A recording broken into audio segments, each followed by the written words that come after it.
নমস্কার সম্মানিত দর্শক বন্ধুরা, আপনারা দেখছেন অর্পণ টেক বাংলা ইউটিউব চ্যানেল। তো অনেকেই বলেছিলেন যে 15G এবং 15H এই দুটি ফর্ম ফিল আপ শুরু হয়ে গেছে। তো এই ফর্ম ফিল আপটা কাদের কেন দিতে হবে, তো এইগুলো আমাকে আগের ভিডিওতে অনেকেই কমেন্ট করে জানিয়েছিলেন। তো তার জন্য আমি একটা ভিডিও এনেছি। এই ভিডিওর মাধ্যমে আপনারা স্টেপ বাই স্টেপ আমরা আলোচনা করব যে 15G এবং 15H কারা কেন জমা করবেন। তার আগে বন্ধুরা, আপনারা যদি আমার চ্যানেলে নতুন দর্শক হয়ে থাকেন অতি অবশ্যই চ্যানেলটিকে লাইক করবেন, কমেন্ট করবেন এবং সাবস্ক্রাইব করে রাখবেন। তো চলুন, তো প্রথমেই আমরা বলি যে 15G এবং 15H কারা জমা করবেন। দেখুন, 15G 15H এখানে অনেকে গুলিয়ে ফেলেন। তো জি আগে আছে, এইচ পরে আছে। তার জন্য জি হলো 60 বছরের আগে যে ব্যক্তিরা আছেন তারা 15G অ্যাপ্লাই করবেন এবং 15H 60 বছরের পরে। মানে এই বোঝার জন্যই বললাম, জি যেহেতু আগে, এইচ পরে, জি মানে 60 বছরের আগে আর এইচ মানে 60 বছরের পরে। তো বুঝতে পারলেন পুরোটা যে 15G এবং 15H কারা অ্যাপ্লাই করবেন।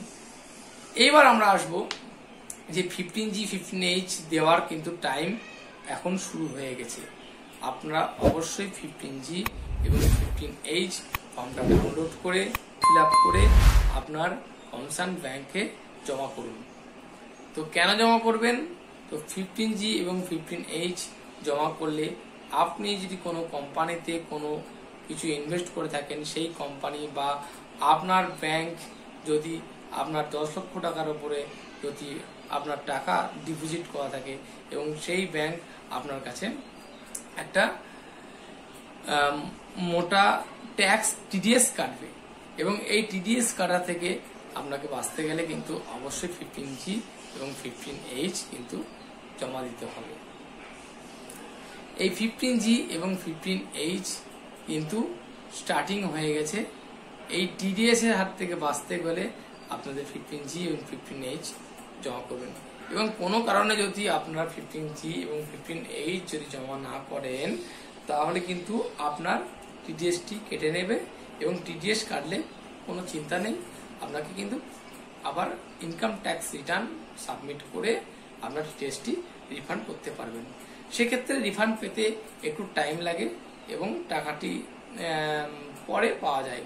মানে এখন যেমন 15G এবং 15H জমা করলে আপনার টাকাটা কাটবে না, সেক্ষেত্রে আপনাকে ইনকাম ট্যাক্স রিটার্ন জমা করার পর কিন্তু এই টাকাটা রিফান্ড পাওয়া যাবে।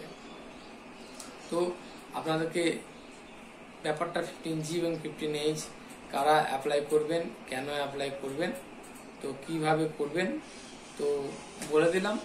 তো ভালো লাগলে অবশ্যই লাইক ও কমেন্ট করবেন এবং আপনি যদি আমার চ্যানেলে নতুন দর্শক হয়ে থাকেন অতি অবশ্যই চ্যানেলটিকে সাবস্ক্রাইব করবেন।